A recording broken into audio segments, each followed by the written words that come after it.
Assalamualaikum warahmatullahi wabarakatuh.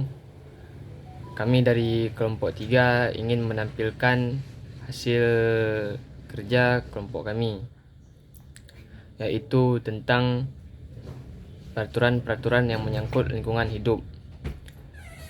Yang pertama, saya sendiri akan membahas tentang Undang-Undang Cipta Kerja, yaitu pembukaan lahan dengan cara dibakar.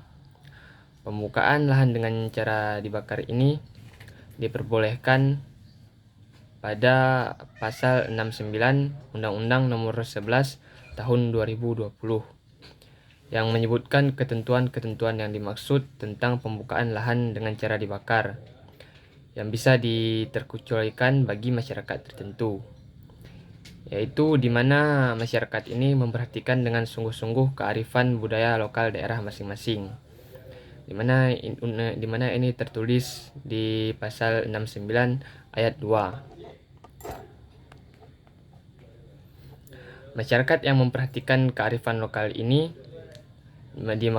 di mana disebutkan yaitu masyarakat yang memiliki adat yang kental, di mana yaitu memiliki teknik membakar yang baik sehingga apinya tidak menyebar luas. Contohnya misalnya adalah pertanian masyarakat Dayak, yaitu yang sebagian besar menggunakan cara membakar lahan untuk membuka lahan-lahan pertanian mereka, dan hampir tidak pernah adanya kasus kebakaran karena buka ladang di saat mereka bekerja. Sedangkan bagi perusahaan tidak boleh membuka ladang dengan cara membakar hutan. Tidak ada alasan apapun bagi perusahaan untuk membuka lahan dengan cara membakar hutan, dikarenakan mereka tidak bisa mengontrol api-apinya dan mereka juga tidak bisa mengontrol bagaimana proses pembakaran tersebut. Tidak ada alasan apapun bagi mereka, dan jikapun mereka ingin mengikuti kearifan lokal, dan itu tidak diperbolehkan oleh undang-undang ini. Dan sanksinya bagi perusahaan yang melakukan pelanggaran tersebut ada di pasal 78 ayat 3 Undang-Undang Nomor 41 Tahun 1999 yang menerangkan bahwa pembakaran hutan dengan sengaja akan dikenakan pidana paling lama 15 tahun dan denda paling banyak 5 miliar. Sedangkan pada ayat 4 pasal tersebut menyatakan pelanggar karena kelalaiannya dalam membakar hutan dipidana 15 tahun dan didenda paling banyak 1,5 miliar. Undang-undang perkebunan juga mengatur tentang larangan pembukaan lahan dengan cara membakar hutan. Larangan tersebut tercantum pada pasal 56 ayat 1. Dan sanksinya pada pasal ini yaitu bagi pelaku usaha yang melanggar aturan tersebut didenda paling banyak yaitu 10 miliar dan dipenjara paling banyak selama 10 tahun. Dan ini saja dari saya, akan dilanjutkan oleh teman-teman saya. Bismillahirrahmanirrahim. Di sini saya akan menjelaskan tentang Undang-Undang Nomor 5 Tahun 1990 tentang konservasi sumber daya alam. Sumber daya alam hayati dan ekosistemnya merupakan bagian terpenting dari sumber daya alam yang terdiri dari alam hewani, alam nabati, ataupun berupa fenomena alam, baik secara masing-masing maupun bersama-sama, mempunyai fungsi dan manfaat sebagai unsur pembentuk lingkungan hidup, yang mana kehadirannya tidak dapat digantikan dengan apapun, mengingat sifatnya yang tidak dapat diganti dan mempunyai kedudukan serta peranan penting bagi kehidupan manusia. Maka upaya konservasi sumber daya alam hayati dan ekosistemnya adalah menjadi kewajiban mutlak daripada setiap generasi kita sebagai warga negara. Tindakan yang paling tidak bertanggung jawab yang dapat menimbulkan kerusakan pada kawasan suaka alam dan kawasan pelestarian alam ataupun tindakan yang melanggar ketentuan tentang perlindungan tumbuhan dan satwa yang dilindungi diancam dengan pidana yang sangat berat berupa pidana badan dan pidana denda. Pidana yang berat tersebut dipandang perlu karena kerusakan ataupun kepunahan salah satu unsur sumber daya alam hayati dan ekosistemnya akan mengakibatkan kerugian besar bagi masyarakat yang tidak dapat dinilai dengan materi, sedangkan pemulihannya kepada keadaan semula tidak mungkin lagi. Sasaran konservasi sumber daya alam ada 3, yaitu yang pertama, menjamin terpeliharanya proses ekologis yang menunjang sistem penyangga kehidupan bagi kelangsungan pembangunan dan kesejahteraan manusia, atau dapat dikatakan perlindungan sistem penyangga kehidupan. Yang kedua merupakan menjamin terpeliharanya keanekaragaman sumber genetik dan tipe-tipe ekosistemnya, sehingga mampu menunjang pembangunan ilmu pengetahuan dan teknologi yang memungkinkan pemenuhan kebutuhan manusia yang menggunakan sumber daya alam hayati bagi kesejahteraan, seperti contoh pengawetan sumber plasma nuftah. Kemudian yang ketiga ada mengendalikan cara-cara pemanfaatan sumber daya alam hayati sehingga terjamin kelestariannya akibat sampingan ilmu pengetahuan dan teknologi yang kurang bijaksana, belum harmonisnya penggunaan dan peruntukan tanah, serta belum berhasilnya sasaran konservasi secara optimal baik di darat maupun di perairan, dapat mengakibatkan timbulnya gejala erosi genetik yang mengakibatkan timbulnya gejala polusi dan penurunan potensi sumber daya alam hayati. Undang-Undang Konservasi Sumber Daya Alam Hayati dan Ekosistemnya yang bersifat nasional dan menyeluruh sangat diperlukan sebagai dasar hukum untuk mengatur perlindungan sistem untuk penyangga kehidupan, pengawetan keanekaragaman jenis tumbuhan dan satwa beserta ekosistemnya, dan pemanfaatan secara lestari sumber daya alam hayati dan ekosistemnya agar dapat menjamin pemanfaatannya bagi kesejahteraan masyarakat dan peningkatan mutu kehidupan manusia. Undang-undang ini membuat ketentuan-ketentuan yang bersifat pokok dan mencakup semua segi di bidang konservasi sumber daya alam hayati dan ekosistemnya, sedangkan pelaksanaannya diatur dengan peraturan pemerintah. Dan untuk sanksi jika melanggar Undang-Undang Nomor 5 Tahun 1990 barang siapa dengan sengaja melakukan pelanggaran terhadap ketentuan sebagaimana yang dimaksud pada pasal 21 ayat 1 dan ayat 2 serta pasal 33 ayat 3 dipidana dengan pidana penjara paling lama 5 tahun dan denda sebesar paling banyak 100 juta rupiah. Mungkin hanya itu dari saya. Sekian dan terima kasih. Saya Zahra Ashifa dengan NPM 210310101043, yaitu akan membahas tentang pencemaran lingkungan hidup. Pencemaran lingkungan hidup itu sendiri diatur dalam Undang-Undang Nomor 23 Tahun 1997. Dapat diambil kesimpulan pencemaran lingkungan hidup adalah masuknya komponen-komponen atau zat-zat yang dapat merusak suatu lingkungan yang tidak dapat berfungsi lagi. Suatu produk negara, pemerintah atau legislatif untuk menjaga kelestarian lingkungan hidup sekaligus memberi perlindungan hukum bagi masyarakat agar selalu dapat terus hidup dalam lingkungan hidup yang layak dan sehat.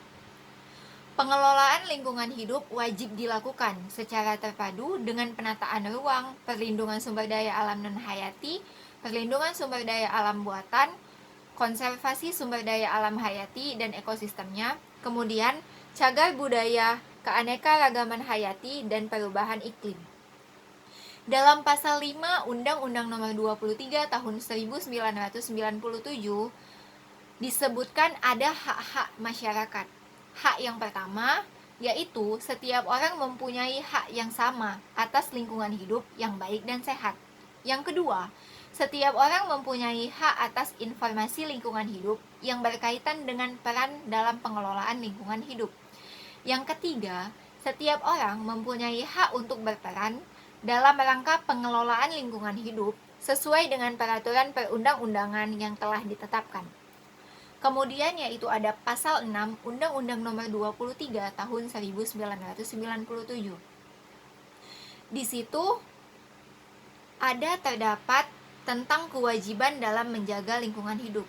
Yang pertama, yaitu setiap orang berkewajiban memelihara kelestarian fungsi lingkungan hidup serta mencegah dan menanggulangi pencemaran dan kerusakan.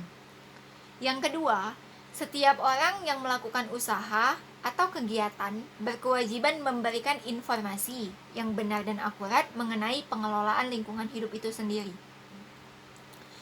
Sanksi-sanksi terhadap pelanggaran lingkungan hidup dapat dilakukan melalui 3 jalur, yaitu ada tindak pidana penjara dan denda, kemudian ada jalur perdata dan jalur administrasi.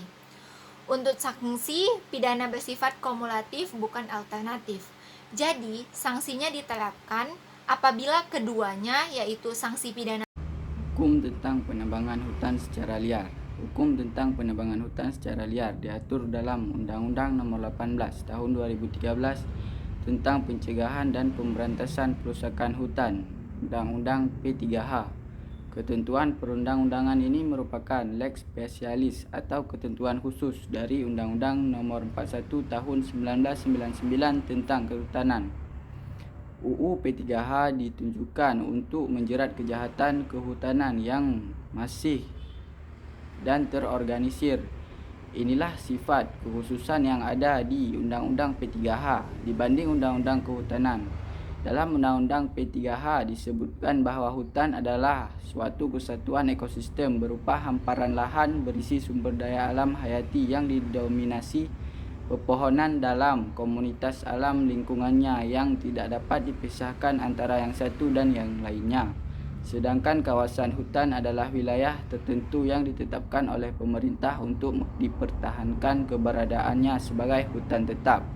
Penebangan hutan secara liar merupakan salah satu perbuatan yang dilarang dalam pasal 17 ayat 1 huruf B Undang-Undang P3H, yakni setiap orang dilarang B. Melakukan kegiatan penebangan di dalam kawasan hutan tanpa izin menteri.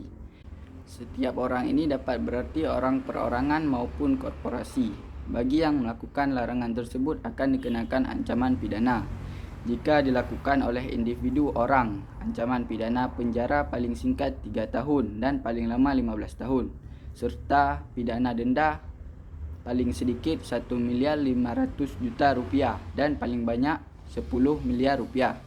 Sedangkan jika penebangan tanpa izin menteri dilakukan oleh korporasi, ancaman pidananya penjara paling singkat 8 tahun dan paling lama 20 tahun serta pidana denda paling sedikit 20 miliar rupiah dan paling banyak 50 miliar rupiah.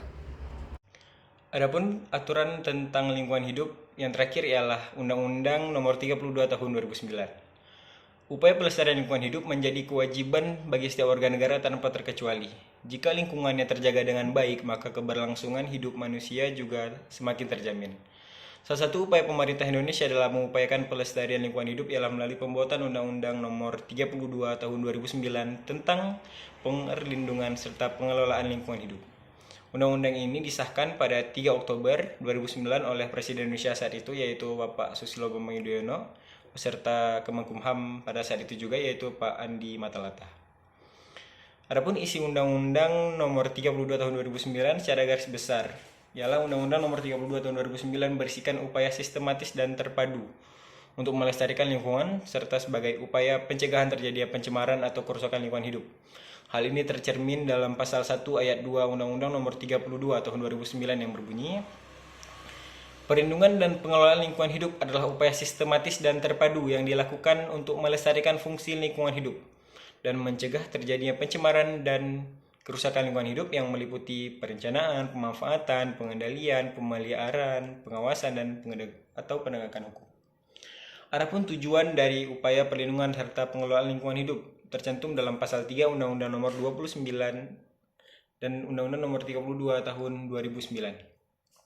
Yakni melindungi wilayah NKRI dari pencemaran atau kerusakan lingkungan hidup, menjamin keselamatan, kesehatan, dan kehidupan manusia, menjamin keberlangsungan kehidupan makhluk hidup, serta melestarikan ekosistem, menjaga kelestarian fungsi lingkungan hidup, mencapai keserasian, keselarasan, dan keseimbangan pada lingkungan hidup. Adapun penerapan sanksi bagi pelanggar lingkungan hidup dapat dilakukan melalui 3 jalur, yaitu yang pertama ialah yakni pidana penjara dan denda, jalur perdata, serta jalur administrasi. Untuk sanksi pidana bersifat kumulatif, bukan alternatif. Jadi sanksi diterapkan keduanya, yaitu sanksi pidana penjara dan sanksi pidana denda. Bukan salah satu di antaranya. Pemberatan sanksi yang dapat dikenakan juga pada pemberi perintah atau pemimpin tindak pidana, yaitu diperberat sebesar 1/3. Ketiganya memiliki fungsi dan tujuan yang sama, yaitu mengatasi atau mencegah terjadinya perusakan lingkungan hidup. Sedangkan tahap penyelesaiannya melalui 2 tahap, yaitu penyelesaian sengketa lingkungan di luar pengadilan dan penyelesaian hidup melalui pengadilan atau dikenal dengan litigasi. Adapun terhadap badan usaha dapat dikenakan pidana tambahan atau tindakan tata tertib berupa yang pertama ialah perampasan keuntungan yang diperoleh dari tindak pidana, yang kedua penutupan seluruh atau sebagian tempat usaha atau kegiatan, yang ketiga perbaikan akibat tindak pidana, yang keempat kewajiban mengerjakan apa yang dilalaikan tanpa hak, dan yang terakhir ialah penempatan perusahaan di wilayah pengampuan paling lama selama 3 tahun. Hal ini sesuai dengan pasal 119 Undang-Undang Nomor 32 Tahun 2009. Sekian pemaparan video tentang peraturan-peraturan lingkungan hidup dari kelompok kami. Saya akhiri. Assalamualaikum warahmatullahi wabarakatuh.